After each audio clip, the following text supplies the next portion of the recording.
这是老大哥一早送来的这台丰田佳美，车子修完之后有点故障，但是说不清道不明，怀疑是4轮定位数据有问题。现在我们进行路试，到底是什么问题？试下车，点火可以的呀。我们园区里边试车是最方便的，因为有总共3条减速带。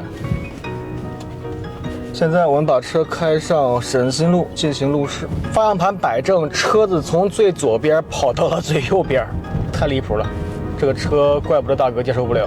根据车主的描述，他已经更换了一根全新的方向机。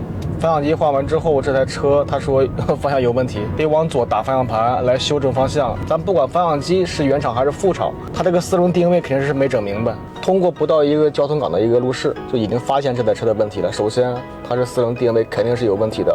其次，底盘刚才在园区里边过减速带的时候有异响，右前轮有异响。整个车松松垮垮，跟开船一样。大部分老车的通病也基本上是这样子的。但是换完方向机之后，这个方向的动态表现简直太差了。我们现在就把车开回门店进行底盘检查，还有一个4轮定位数据的检查，同时也要检查一下安装的方向机有没有问题。这个方向盘应该是后修复的吧？太新了。我在中控位置发现了一个这东西，这是老哥配这玩意儿干啥的？清洗内饰，太讲究了。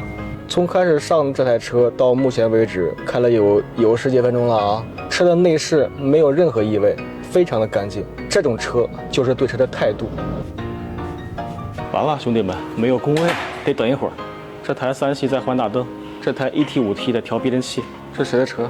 往后看，这小子每天长在瑞福特，不查不知道，一查吓一跳。这台车真的给我上了一课。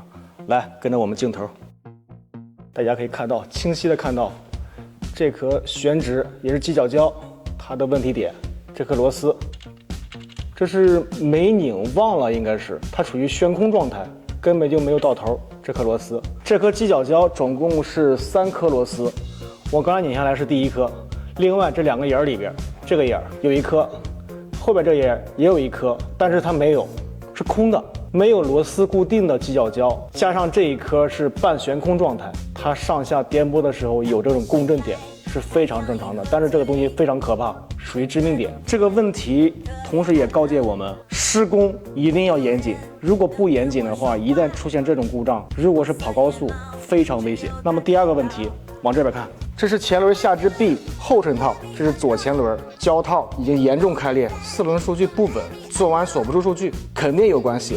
另外，跟车主描述一样，换了一根全新的方向机，螺丝刚才我检查了，没有问题。那么接下来我们看到右前轮下支臂后衬套也是这个问题。同款车型，比如说丰田的凯美瑞或者是丰田的佳美这款车，基本上都是下支臂的后衬套老化开裂严重，前面那个衬套倒是没那么明显。但是如果需要彻底解决问题的话，我建议还是把下支臂全部换掉。换掉之后，对于我们后期的4轮定位来说也是有好处的，因为它可以提供一个更稳固的4轮数据。那么这台车呢，包括一个后轴也检查了，后轴没有特别大的问题。经过跟车主老哥的沟通之后呢，我们下定了2根前轮下支臂总成，包括3颗原厂螺丝。因为丰田佳美这款车跟凯美瑞它是同底盘的，所以说这种下支臂的话是完全可以通用的。因为车型比较老，如果去扒一套纯原车装车的下支臂，我觉得不太现实。当然，使用凯美瑞同款下支臂是没有问题的，可以放心的使用。这是车上拆下来的螺丝，这也不用了，直接换3颗全新的原厂螺丝。等待2哥他们把施工全部搞定之后，我们进行下一步4轮定位的施工，到时候看一下底盘数据到底是什么样子的。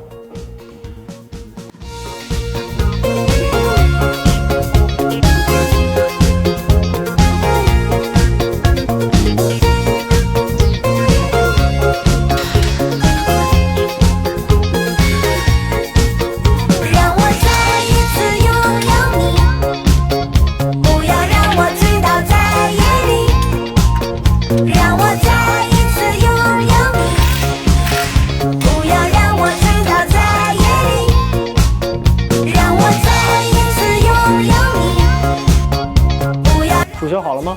好了，接下来我们看一下这台车的4轮数据到底是什么样子的。来，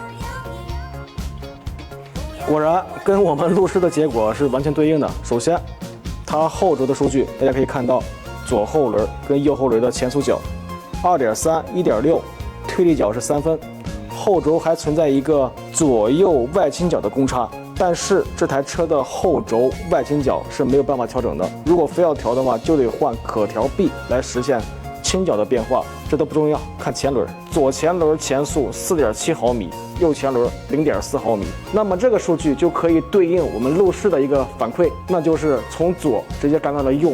那么这台车的数据我说了，一定是有问题的。果不其然，是这种情况。那接下来的时间，我们通过调整4轮的数据来实现方向的回归。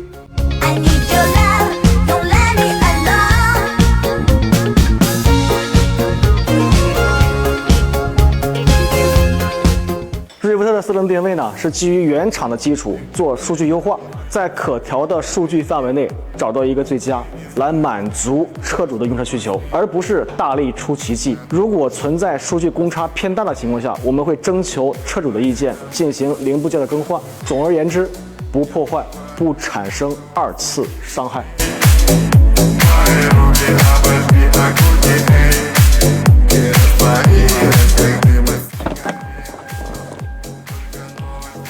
兄弟们，丰田佳美的路试做完了，刚刚回来，外边的天已经黑掉了。从早上到晚上，这台车折磨了一天，3个问题全部解决：底盘异响、发动机共振、方向跑偏。这台车的全部施工到此结束，这台车将明天交付给车主使用。在这里呢，也希望通过我们的努力跟付出，得到丰田佳美老哥的认可。